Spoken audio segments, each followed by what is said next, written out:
Hello student, welcome to my channel আর teaching tutorial. আজকে আমরা ক্লাস 9-এর যে 16 অধ্যায়ের যে বৃত্তের পরিধি সংক্রান্ত যে সমস্ত অঙ্কগুলো রয়েছে সেগুলো আজকের এই ক্লাসে দেখব। তো এর আগের ক্লাসে আমাদের 2 দাগ 3 দাগ হয়ে গিয়েছিল, আজকে আমরা 4 দাগের থেকে করব। তো 4 দাগের অঙ্কটা কি আছে বলো। দেখো, আমোদপুর গ্রামের একটি বৃত্তাকার মাঠের ব্যাসার্ধের দৈর্ঘ্য 280 মিটার, চৈতালি প্রতি ঘন্টায় 5.5 কিমি বেগে হেঁটে মাঠটি পরিক্রমা করতে চায়। হিসাব করে দেখি মাঠটি একবার প্রদক্ষিণ করতে চৈতালির কত সময় লাগবে। ঠিক আছে, অঙ্কটা বোঝো কি বলেছে। যে একটি মাঠ রয়েছে, মাঠটা কেমন বৃত্তাকার, সেই বৃত্তাকার মাঠের আমাদের ব্যাসার্ধ দিয়ে দিয়েছে, অর্থাৎ এটা দিয়ে দিয়েছে ব্যাসার্ধ কত বলেছে 280 মিটার। এবার বলেছে চৈতালি প্রতি ঘন্টায় 5.5 কিমি বেগে হেঁটে মাঠটি পরিক্রমা করতে চায়, অর্থাৎ তার হাঁটার স্পিড কত বা বেগ কত 5.5 কিমি, এটা ঘন্টায়। ঠিক আছে, ঘন্টায় এত কিমি তার স্পিড। এবার সে বলেছে এই পরিধিটা অর্থাৎ এই বৃত্তাকার মাঠটা সে এত বেগে হেঁটে তার কতটা সময় লাগবে এটা চেয়েছে। তো দেখো, এখানে বৃত্তাকার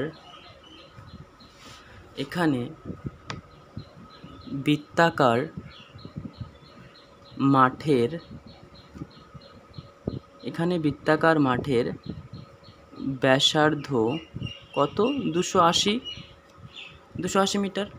ঠিক আছে, সুতরাং পরিধি আমরা বের করতে পারবো। পরিধি সমান সমান, পরিধির সূত্র আমরা জানি কি 2 পাই আর, এটা পরিধির সূত্র পরিধি বের করার। তো 2 পাই মানে আমরা জানি কত, পাই মানে হলো 22/7, আর আর এর মান আমাদের কত দিয়ে দিয়েছে 280 মিটার। 7 দিয়ে আমরা যদি 280কে কাটি তাহলে কত হবে, 4 7 28, আর শূন্য ছিল শূন্য বসে যাবে। এবার দেখো 22 আর 2 যদি গুণ করি আমাদের কত হবে 44, মানে 44, তার সাথে 40 গুণ। ঠিক আছে, 4 4 কত হবে 16, 16 6, হাতে থাকলো কত 1, 4 4 16, আর হাতের 1 17, আর শূন্য ছিল শূন্য বসিয়ে দিলাম। এটা কিসে আসলো, মিটারে। কিন্তু আমাদের অঙ্কটা করতে হবে কিসে, কিমিতে, কেননা 5.5 কিমি সে বেগে যায়। তো এটাকে যদি আমরা 1000 দিয়ে ভাগ করি তাহলে আমাদের এটা কিসে চলে আসবে, এটা কিমিতে চলে আসবে। একটা শূন্য কেটে দিই। এবার কোনো সংখ্যার নিচে যদি 10, 100 বা শূন্য দিয়ে কিছু থাকে তো সেটা ভাগ করা খুব ইজি। আমরা কি করব, যতগুলো শূন্য রয়েছে নিচে, ঠিক আছে, ওপরে তত ঘর আগে দশমিক বসিয়ে দেব, অর্থাৎ 1.76 কিমি হয়ে যাবে এটা। ঠিক আছে, এবার কি বলেছে, এবার চৈতালি কত কিমি যায়, 5.5 কিমি যায়, কত ঘন্টায়, 1 ঘন্টা। 1 ঘন্টা মানে কত 60 মিনিটে। সুতরাং 1 কিমি পথ কতটা যাবে ঐকিক নিয়মে করলে, 60টা উপরে যাবে, 5.5টা নিচে আসবে। ঠিক আছে, আর আমাদের যেতে হবে কতটা 1.76, কেননা এটাই হচ্ছে বৃত্তের পরিধি। তো 1.76 কিমি যাবে কত 60, এটা উপরে গুণ হয়ে যাবে 1.76, আর নিচে আমাদের ছিল 5.5। এবার দেখো, আমরা যদি নিচের এই দশমিকটা তুলে দিই তাহলে 1 ঘর আগে দশমিক ছিল, তার মানে উপরে আমাদের 1-এর পরে একটা শূন্য দিয়ে গুণ হবে, অর্থাৎ 10 গুণ হবে, এটা উঠে গেল। এবার আমরা যদি এটাকে উঠিয়ে দিই তাহলে 2 ঘর আগে দশমিক ছিল, অর্থাৎ নিচে 100 দিয়ে গুণ হবে। ঠিক আছে, তো 0 0 কেটে দিই, 0 0 কেটে দিই। 55কে যদি আমরা 11 দিয়ে কাটি তাহলে কত হবে 5 11 55, আর 176কে যদি আমরা 11 দিয়ে কাটি তাহলে কি হবে 11 অক্ষে 11, 17 হতে কত লাগছে 6, অর্থাৎ 6 6 66, তাহলে 6 11 66। এবার 16 আর 6 কী করব, আমরা গুণ করব, কত হবে 6 6 36, 36-এর 6, হাতে থাকলো 3, 6 অক্ষে 6, হাত 3-এ 9, অর্থাৎ 96/5। এটাকে ভাগ করে দেখি কত হয়। ঠিক আছে, 5 অক্ষে 5, 6 নামলো, 9 থেকে 5 বিয়োগ করলে কত হবে? 9 থেকে 5 বিয়োগ করলে হবে 4, তাই না? 5 নং কত? 45, ঠিক আছে, 1 নামবে অর্থাৎ 1/5, অর্থাৎ সুতরাং চৈতালির সময় লাগবে কত? 19 মিনিট।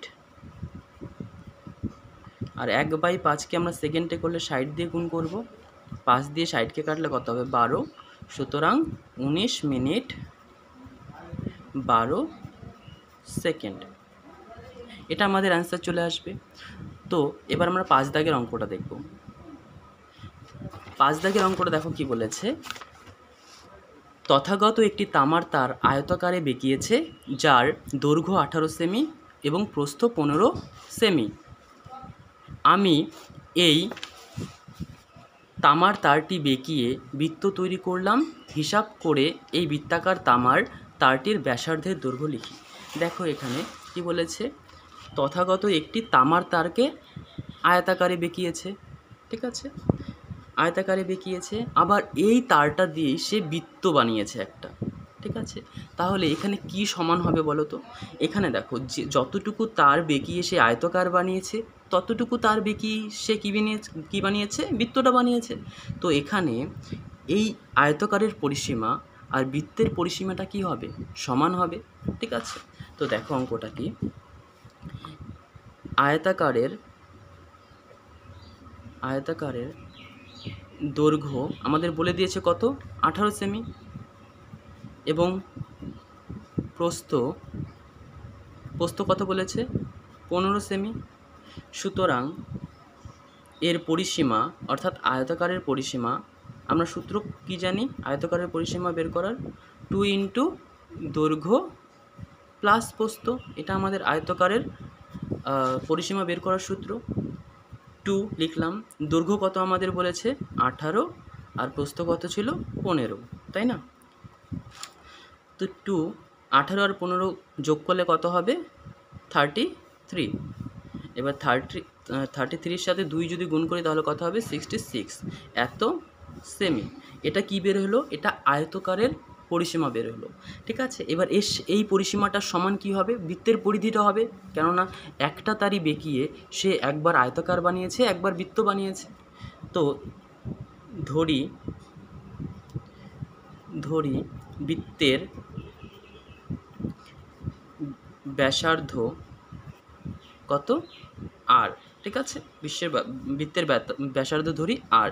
সুতরাং পরিধির ফর্মুলা আমরা জানি, পরিধি কি? 2πr হয়, তাই না? তো এটার সাথে কি সমান হবে? এই 66 সমান হবে, কারণ একটা তারই তো বেঁকেই বানিয়েছে, তাই না? তো শর্তে বা প্রশ্নানুসারে এই 2πr সমান কার সাথে হবে? 66।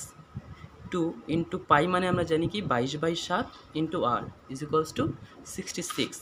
এবার দেখো আরটা এপাশে রাখি।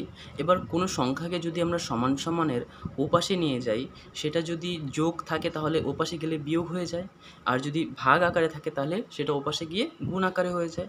তো এখানে 7 কি ভাগ আকারে আছে বা নিচে আছে, সেটা এদিকে গেলে সমান সমানে এপাশে গেলে কি হবে? ওপরে চলে যাবে বা গুণ হয়ে যাবে। আর 2 আর 22 ওপরে ছিল অর্থাৎ গুণ অবস্থায় ছিল, সেটা এপাশে আসলে ভাগ হয়ে যাবে। 22 দিয়ে 66কে কাটলে কত হবে? 3/22 66 হয়। 3 7 কত? 3 7 21/2, ঠিক আছে। এটাকে ভাগ না করলেও আমরা বলতে পারছি যে এটা 10.5 বের হবে, অর্থাৎ ব্যাসার্ধ অর্থাৎ আর কত বের হবে? 10.5। কিন্তু আমরা ভাগ করে দেখি কত বের হয়, ঠিক আছে। কত দিয়ে ভাগ করব? দেখো 10 দুগুণও কত হয়? 20, 1 নামলো, দশমিক দিয়ে একটা শূন্য নেই, 5 দুগুণও 10, 5 দুগুণও 10, ঠিক আছে। তো আমাদের কত বের হলো? 10.5, ঠিক আছে। এটা হলো এই বৃত্তটার ব্যাসার্ধ, ঠিক আছে। এই বৃত্তটার ব্যাসার্ধ বের হলো কত? 10.5, ঠিক আছে। তারপরের 6 দাগের অঙ্কটা দেখো কি বলেছে, একটি অর্ধবৃত্তাকার মাঠের পরিসীমা 108 মিটার, মাঠের ব্যাসার্ধের দৈর্ঘ্য হিসাব করি। অর্থাৎ একটা অর্ধবৃত্ত দেওয়া আছে, কত দাগ? 6 দাগ। একটা অর্ধবৃত্ত দেওয়া আছে, তাই না? অর্ধবৃত্ত এরকম হবে, অর্ধবৃত্তটা এরকম হবে। এর পরিসীমা অর্থাৎ এইখান থেকে এই টোটালটা দেওয়া আছে কত? 108, ঠিক আছে, 108 মিটার, ঠিক আছে, 108 মিটার দেওয়া আছে। এবার বলেছে তাহলে এর এই মাঠটার ব্যাস অর্থাৎ এইটা কত হবে, ঠিক আছে। দেখো এখানে অর্ধবৃত্তের ব্যাস ধরি 2r, কারণ শুধু আর যদি ব্যাসার্ধ হয় তার মানে 2r কি ব্যাস হবে, ঠিক আছে। অর্ধবৃত্তের পরিসীমা কত দেওয়া আছে, অর্ধবৃত্তের পরিসীমা 108 মিটার। সুতরাং অর্ধবৃত্তের পরিসীমার সূত্র কি, অর্ধবৃত্তের পরিসীমার সূত্র হলো পাই আর প্লাস 2r, ঠিক আছে, এটা হচ্ছে সূত্র অর্ধবৃত্তের। এবার শর্তে কি হবে, এই পাই আর প্লাস 2r এটাই তো 108, কারণ পরিসীমাটা তো দেওয়া আছে আমাদের 108, তো শর্তে pi r plus 2r is equals to 108 হবে, তাই না। এবার দেখো এখান থেকে আমরা কি কমন নিতে পারবো, এখান থেকে কি কমন নিতে পারবো আমরা, এখান থেকে আমরা দেখো দু জায়গায় আর আছে, তো আমরা এখান থেকে আর কমন নিই, তাহলে কি পড়ে থাকবে, এখানে পড়ে থাকবে পাই, এখানে পড়ে থাকবে কি 2 ইজ ইকুয়ালস টু 108। এবার দেখো আর পাইয়ের মান আমরা জানি কত, 22/7 প্লাস 2 ইজ ইকুয়ালস টু 108। এবার দেখো আর এবার এটাকে যদি আমরা লসাগু করি তাহলে নিচে কত হবে, 7ই হবে, ঠিক আছে। এই 7 দিয়ে 7কে ভাগ করলে কত হবে, 1, সেই 1-এর সাথে এই 22 গুণ, অর্থাৎ 22 অক্ষে 22 প্লাস, ঠিক আছে, 2-এর নিচে কিছু নেই মানে কি আছে, 1 আছে, সেই 1 দিয়ে 7কে ভাগ করলে 7 হবে, সেই 7 দিয়ে 2কে গুণ করলে 7 দুগুণ 14 হবে, সমান সমান কত 108। তাহলে আর এবার এটা যোগ করলে কত হচ্ছে 36/7 ইজ ইকুয়ালস টু কত 108। এবার দেখো আমি কি বলেছিলাম যে যদি সমান সমান এই পাশে ভাগ আকারে থাকে ওই পাশে গিয়ে কী হয়ে যায়, গুণ হয়ে যায়, ঠিক আছে। তো আর 108, এই 7টা এদিকে গেলে কি হবে, এই 7টা যদি উপরে যায় তাহলে কি হবে, গুণ হয়ে যাবে, ঠিক আছে, আর 36টা নিচে চলে আসবে। এবার কাটাকাটি করো, 36 দিয়ে যদি আমরা 108কে কাটি কত হবে, 3 36 হয় 108, ঠিক আছে। তোমরা যদি না পারো তাহলে ভেঙে ভেঙে করতে পারো, 3 7 কত 21। তো সুতরাং আর অর্থাৎ ব্যাসার্ধ কত বের হলো আমাদের, ব্যাসার্ধ আর সমান সমান 21 বের হলো। আমরা ব্যাসকে কি 2r ধরেছিলাম, তো সুতরাং 2r ইজ ইকুয়ালস টু 21-এর সাথে 2 গুণ হয়ে যাবে, 21 দুগুণ কত হবে 42, অর্থাৎ 42। এটাই আমাদের অ্যান্সার চলে আসতেছে, ঠিক আছে। তো আশা করি তোমরা অঙ্কগুলো বুঝতে পেরেছো, যদি কোথাও কোনো ডাউট থাকে আমাকে কমেন্টে জানাতে পারো, ঠিক আছে। তো আজকে এতটুকু থাক, নাহলে অনেক লম্বা হয়ে যাবে ভিডিও, ঠিক আছে। আমরা বাকি অঙ্কগুলো নেক্সট ক্লাসে দেখব, ঠিক আছে। Thank you.